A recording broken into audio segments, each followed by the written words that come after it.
Marvin Vettori is one of many UFC fighters who has been caught for using contaminated supplements. In 2018, the USADA detected a banned substance in his body called ostarine. This substance is an androgen receptor modulator that is similar to an anabolic steroid. He was one of 4 fighters that tested positive for that substance at the same time. Vettori proclaimed himself as innocent, but when it comes to UFC fans and anti-doping, a positive test is just enough to be considered guilty of cheating. Casco dalle nuvole ovviamente, perché non ho mai fatto uso di sostanze vietate, in alcun modo. Casco dalle nuvole. While trying to prove his innocence, Marvin had almost no income. The Italian Dream was inactive in the octagon for a period of 18 months as he waited for the judgment process to come to an end. But during his waiting, Vettori did not just sit around. He put all his energy into training multiple times a day. He made a small amount of money trading Bitcoin and also gave some private fighting lessons to create an income. Marvin got so desperate, he nearly got a regular job.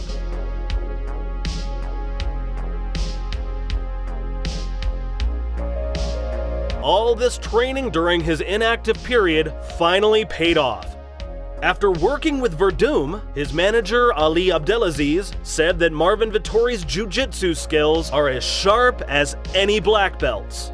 Also, Marvin became outspoken in his search to get high-profile opponents. What happened was that in the struggle to clear his name and redeem himself in front of the UFC public, Marvin Vettori became a much stronger, skilled, and better fighter than he ever was.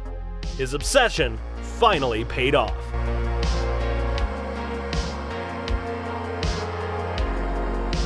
Lucky for him, Marvin Vettori is only 27 years old and has a long career to carry on.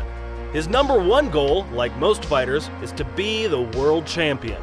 His manager, Abdelaziz, said that Marvin is completely obsessed with the sport, explaining that the Italian is never happy with his performance. Ali Abdelaziz believes for sure that Marvin Vettori will achieve great things.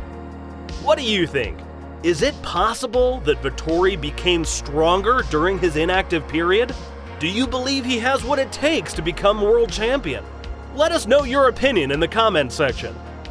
UFC fighter Yair Rodriguez has been suspended for 6 months by the United States Anti-Doping Agency. The USADA announced on Thursday, December 3rd, that Rodriguez's suspension is due to a whereabouts violation. Yair El Pantera Rodriguez didn't fail a drug test, but he wasn't available to get tested on several occasions. Yair will not be able to get back in the octagon until March 8, 2021.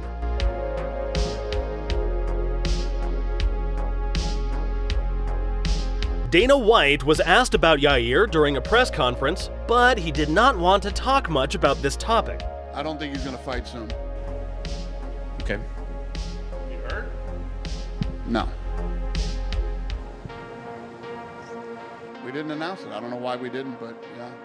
I don't know what the deal is. It's actually none of my business what's going on there. So when it comes out, it'll come out. No, it's none of our business, none of the UFC's business.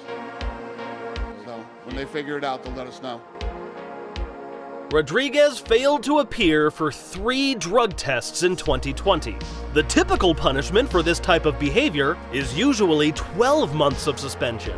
But Yair got reduced time since he was able to provide his whereabouts, and the USADA did not detect any suspicious activity. Rodriguez had been set up to face top featherweight Zabit Magomedsharipov, but sadly the fight has been forced to be suspended. What do you think about Yair's behavior? Is his suspension fair punishment for missing the drug tests? Leave your opinion in the comments section. In 2019, TJ Dillashaw lost possession of his bantamweight title due to testing positive for EPO for his flyweight fight against Henry Cejudo. TJ was suspended for 24 months by the USADA. Dillashaw will be able to jump back in the octagon this upcoming January. And when that happens, Dillashaw is hoping to pick up where he left off before he got suspended. But look, man, I want that title. I want it right away because you got a guy, Peter Yan, that beat someone for a belt that was 0-2 in the weight division. You know, Jose Aldo had 2 losses and he beat him for the title. So how are you calling yourself a champion? To me, you're an interim champion. You know, that the belt has changed hands every fight. There's been no one there that's been sitting there and being dominant, and that is my belt. You know, so I want to come back. I want that title fight. I know Aljamain Sterling and Yan are fighting, which is deserved. Sterling's been looking good. He's dominant.